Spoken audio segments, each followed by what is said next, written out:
The teasers dropped, the fandom went silent. In an instant, the entire K-entertainment world was just, turned upside down. Right, because everyone saw the headline. She admitted it. So-hee's deleted post changes absolutely everything. Welcome to StarScope K-Report. Join us as we ride the Hallyu Wave, uncovering the biggest K-pop comebacks, shocking industry controversies, and major K-drama updates. From internet-breaking rumors to historic chart milestones, we dive deep into the world of Korean entertainment. And today, we are pulling from a massive stack of sources like the Korea Times, Republic World, So-hee, SBS Star, Chosun, and Gizibun. So much tea to spill today. Exactly. Our mission for this deep dive is to completely unravel the explosive controversy currently surrounding actors So-hee, Hyeri, and Jun-yeol. It's honestly one of the wildest things I've seen in years. Right. We want to understand how a single online troll account escalated into a full-blown PR catastrophe. But more importantly, we're going to examine the unique sociology of K-drama fandoms, the sheer financial stakes of parasocial relationships, and, well, how South Korean cyber law is being weaponized right now. Yeah, turning internet sleuthing into a literal criminal offense. Because you really can't look at this as just, celebrity gossip. No, definitely not. It's a real-time case study in how modern corporate communications just completely break down when the product being sold is a human being's private life. So I want you, the listener, to step into the shoes of the netizens who cracked this case. You're staring at a digital puzzle, right? Right, piecing it all together. Trying to connect the breadcrumbs left behind in the dark corners of Instagram. Okay, let's unpack this. The inciting incident begins with the discovery of an anonymous private account. The infamous burner account. Yeah, with the handle at Katser the Avengers. Such a weird name. Super weird. It's just a locked profile. But this account was caught leaving highly targeted, incredibly malicious comments on the official Instagram posts of actress and singer Hyeri. And for context, if you're newer to the Hallyu Wave, she's a former member of the iconic K-pop group Girls' Day and an incredibly successful actress. What's fascinating here is the nature of these comments. That's what first tipped off the public. Yeah, they were not your standard internet hate. They were highly personal, deeply competitive, and entirely focused on metrics. The user mocked Hyeri's massive following, explicitly saying, how stupid are you to believe one can fill up 17 million followers? I mean, they were basically implying her audience was bought. Right. Which, in the K-entertainment economy, where your follower count dictates your brand deals, is a direct attack on her financial viability. It's a total attack on her relevance. But then the comments took a very specific comparative turn, which is where things got really messy. Oh, yeah. The account claimed that if you combine Hyeri's followers with her ex-boyfriend Jun-yeol's followers, they still couldn't beat actress So-hee's total follower count. That is so specific. I know. And the final blow was this taunt claiming Hyeri was only getting engagement recently because of her association with So-hee. And they added, how sad that it's all gone now. Wow. So if you're a fan reading this, your radar immediately goes off. Immediately. Why would a random troll be obsessively comparing Hyeri to So-hee and taking So-hee's side with such aggressive defensive venom? It doesn't make any sense for a random person. Exactly. So K-net start digging into the metadata of this private account, and the clues they uncover are astonishing. First, the account was created in March 2024. Keep that date in your head, guys. Yes, the timeline is everything here.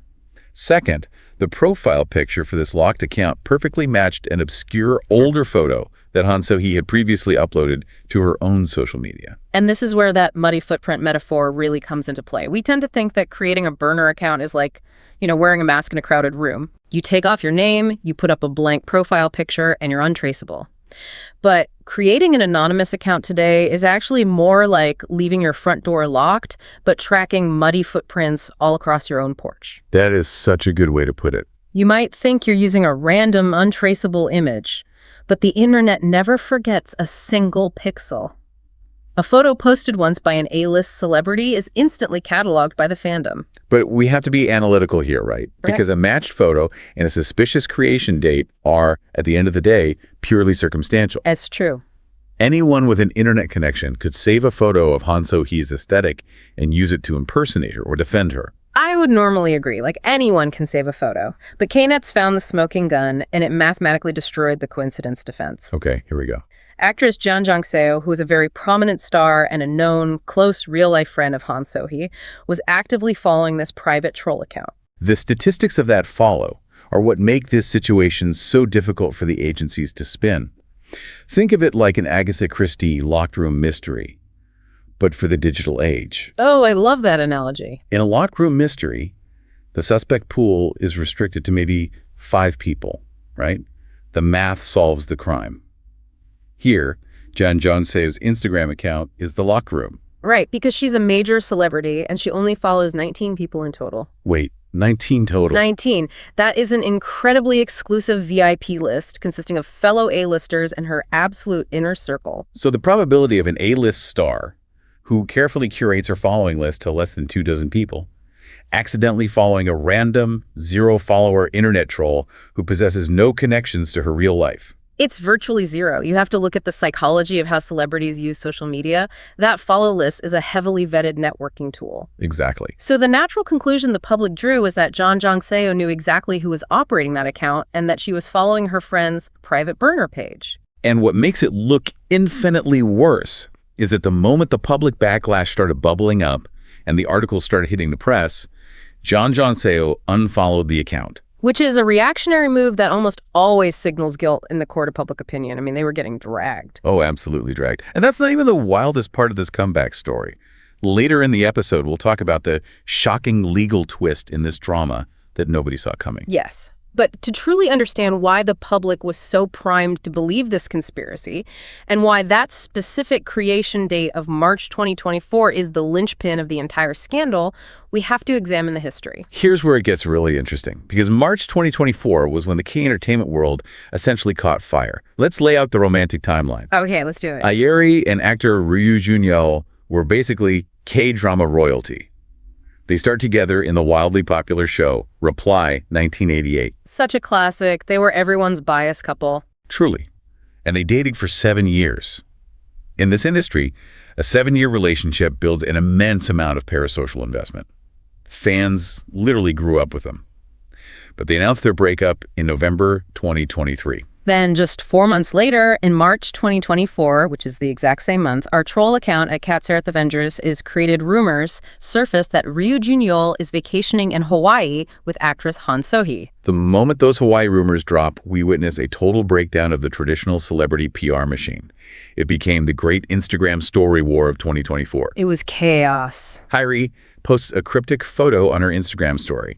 It's just a picture of some vacation scenery with the caption, "This is funny," or translated by some sources as, "Well, this is fun." And at the exact same moment, she unfollows her ex. Now, you might be thinking it's just a single sentence and an unfollow. People do that every day, but you have to view this through the lens of South Korean corporate entertainment. In this industry, an actor's brand is a multi-million-dollar enterprise built heavily on public perception. That unfollow instantly signaled bad blood, and it ignited rampant public speculation about transit love. We need to define transit love because the cultural context is crucial here for anyone listening. In Korean, the term is hwanseung-yeone. Right. It's the concept of transferring to a new relationship before you've fully disembarked from your previous one. It implies overlapping timelines or emotionally moving on while still technically tied to someone else. And the reason transit love is so catastrophic to a career isn't just about the ethics of infidelity. It's because the K-entertainment business model heavily relies on the illusion of purity, loyalty, and idealized devotion. That perfect idol image. Exactly. Talent agencies sell fans a fantasy of perfection. When a messy, overlapping breakup occurs, it completely shatters that illusion. The fans feel personally betrayed, and the backlash can destroy lucrative brand endorsements overnight. Which completely explains Han So-hee's reaction. Because instead of letting her talent agency issue a sanitized, carefully vetted corporate denial, she bypasses her PR team entirely. She just went rogue. Totally rogue. She takes to her own social media and posts a photo of a dog holding a knife. Which is a wild aesthetic choice, by the way. Just unhinged. And she writes this lengthy paragraph, fiercely denying any overlap. She explicitly states she doesn't do transit love, and then she ends her post by mirroring Hyeri's exact phrasing, writing, "I find this funny too." If we connect this to the bigger picture, it was a fascinating, disastrous moment for corporate communications. Historically, talent agencies acted as impenetrable shields. If a rumor broke, the agency would craft a press release, and the celebrity remained aloof, protected from the mudslinging. But social media removes that barrier. It gives the artist a direct microphone to millions of people. But let me push back on that a bit. Was it really So-hee's direct communication that doomed the relationship? Or is it the fact that the public is now conditioned to treat every digital microaction like a legally binding press conference? Hyeri posted 3 words. So-hee defended herself. Can modern celebrity relationships even survive when millions of netizens are forensically analyzing a timeline? That is a crucial distinction, actually. The speed at which the public demands a clear villain and a clear victim is the real destructive force. Exactly. We strip away the reality that human relationships are inherently messy and breakups are almost never clean. By demanding absolute moral clarity from a situation they know nothing about, the public forces these stars into defensive corners. And they're forced to fight for their brand's survival in real time, which usually just generates more chaos. The chaos was absolute. The scrutiny was so overwhelming that despite confirming their relationship, So-hee and Jun-yeol broke up just 2 weeks later. 14 days. Wow. Just 2 weeks. And that brings us back to the present day, October 2024, when this troll account rumor reignites all of that trauma. Because the public demanded a villain again, the talent agencies were forced into a corner. And watching how these different agencies reacted shows us exactly how broken traditional PR is in the digital age. It's a complete mess. We see 3 completely divergent strategies playing out simultaneously. Let's look at So-hee's agency, 980 Entertainment. Okay. They adopted an aggressive, full-frontal defensive posture. They released a firm statement categorically denying that the account belongs to So-hee. But they escalated the stakes significantly, right? By stating they are prepared to take full legal responsibility if their denial is proven false. Yeah, they're literally betting the entire company's legal standing on that denial. That's huge. But then you have Jeon Jong-seo's agency, ANDMARQ. Remember, she's the A-lister caught following the troll account. Her agency played the deflection card. Oh, this was so bad. Their official statement simply said they could not confirm anything because it pertains to her, quote, private life. From a public relations standpoint, that is a catastrophic blunder. It's a classic maneuver when an agency doesn't want a lie, but also desperately wants to avoid telling the truth. But it fails logically. By playing the no comment on private life card, ANDMARQ inadvertently leaves Jeon Jong-seo looking incredibly guilty. And by extension, it leaves So-hee looking guilty. Think about it. If the account was truly just a random troll that Jeon Jong-seo followed by accident, her agency would just say she followed it by mistake and doesn't know who it is. Right. By calling an internet troll her private life, the agency implies she knows exactly who is operating the account. It fed the conspiracy rather than starving it. They tried to use an old-school PR deflection tactic on a modern digital scandal, and it completely backfired. Totally. But while those 2 agencies are playing defense, Hyeri's agency, Sublime, has been quietly playing a very intense game of legal offense. Oh yeah, they are not messing around. Not at all. Since October 2024, they haven't been issuing messy statements. They've been securing actual fines and criminal prosecutions against malicious posters for defamation, insult, and sexual harassment. They're relying on the Information and Communications Network Act. And this raises an important question, because we need to dive into the mechanics of South Korean cyber law. It's fundamentally different from what a lot of people might expect. Very different. They're putting netizens in real criminal jeopardy. If you love staying updated on the legal side of your favorites, make sure you're subscribed to StarScope K-Report, because we've got even bigger scoops ahead on how these laws are changing the industry. Absolutely. Hit that subscribe button. The legal landscape regarding the internet in South Korea is fascinating and honestly severe. Yeah. In many Western legal systems, defamation is primarily a civil dispute, and truth is generally an absolute defense. Like, if you say something true, you can't be successfully sued for defamation. Right, that's what most people think. But under South Korean law, specifically the Information and Communications Network Act, online defamation carries criminal weight. And most importantly, you can be criminally prosecuted for defamation, even if what you post is entirely true. Wait, really? Yes, provided the authorities determine your primary intent was to damage someone's reputation. So if a fan uncovers a genuine secret about a celebrity and posts it online to ruin their career, that fan can literally go to jail. regardless of the truth of the secret. Precisely. Agencies are increasingly weaponizing these laws to protect their human assets. They're sending a very clear, chilling message to the public.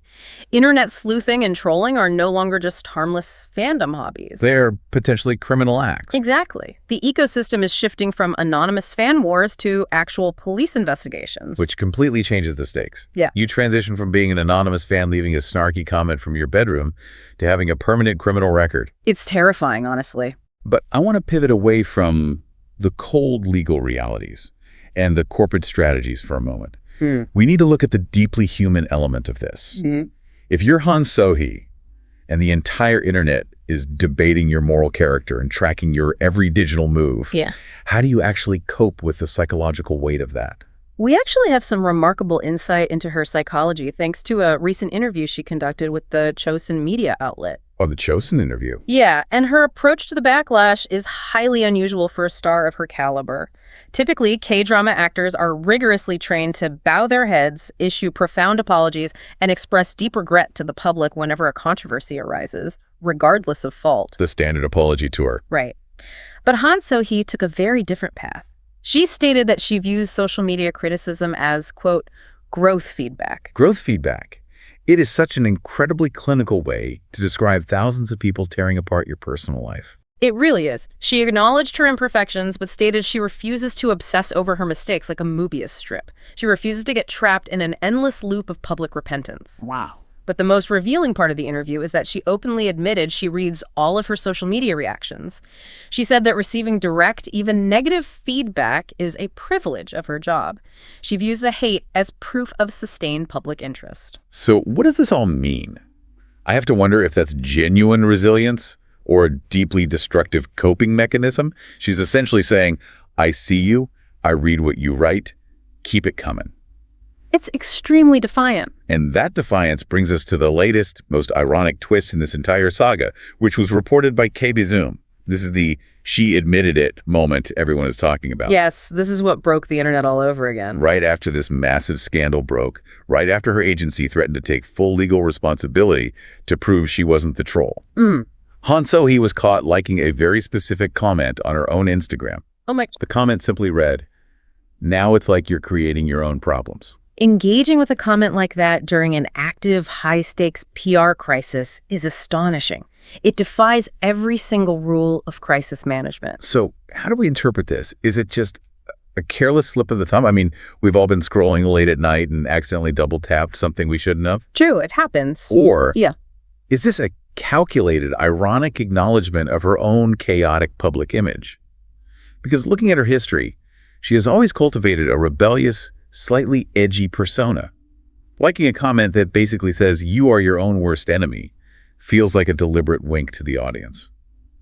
From a psychological standpoint, there can be a massive release in just embracing the villain narrative. Oh, that's interesting. Yeah, when you're constantly policed for every minor infraction and millions of netizens have already decided you're the antagonist in this story, why not ironically agree with them? Just lean into it. Exactly. It's a way of taking the power away from the critics. If she leans into the chaos, they can no longer use it against her. And the timing of this entire controversy is almost too cinematic to believe. Because So-hee and Jeon Jong-seo, the two women currently at the center of this digital locked room mystery, are actually co-starring in an upcoming noir drama together called Project Y. You can't make this stuff up. The synergy between their real-life controversy and their upcoming project is undeniable. The show is set in Gangnam, and they play childhood friends who attempt to steal 8 billion won in gold bars. So you have these two actresses whose tight real-life bond is currently the subject of intense, almost criminal-level public scrutiny, playing literal partners in crime on screen. The visuals for that are going to be insane. Right. The lines between their reality and their entertainment have never been blurrier. You really have to ask if this controversy is a catastrophic liability for the show or the greatest organic marketing campaign in television history. Whether intentional or not, the public is already primed to view them as a unified, secretive duo fighting against the world. It blurs the parasocial lines even further, turning their real-life drama into an extension of their fictional characters. It's a master narrative of modern fame. We've traced this from a messy transit love breakup that shattered a parasocial illusion to a highly forensic investigation tracking down an anonymous troll account through a single recycled profile picture and a 19-person following list. And we've analyzed how agencies scramble, right? Some betting their legal standing, some failing with outdated PR deflections, and some quietly weaponizing South Korean defamation laws to prosecute the public. And in the center of it all is So-hee, adopting a uniquely defiant approach to endless public backlash. It serves as a vivid demonstration for you as the listener of the immense power and peril of our digital trails. We operate under this comforting assumption that our online actions are fleeting. But in the modern age, data points are permanent. And when those data points intersect with the intense sociology of modern fandoms, they can snowball with terrifying speed. Which leaves you with one final, very provocative thought to mull over today. Yeah. We started by talking about the muddy footprints we leave on the internet. But if a completely private, anonymous account with 0 followers can still be definitively traced back to the inner circle of A-list celebrities just by cross-referencing an old profile picture and the following list of a single friend, does true anonymity actually exist on the internet anymore? It's a scary thought. Or are we all, every single one of us, just one digital breadcrumb away from being completely exposed? You've been listening to StarScope K-Report, where we bring you the stories shaping K-pop, K-dramas, and the global Hallyu Wave. Thanks for tuning in, and don't forget to subscribe for more stories that keep the stars shining.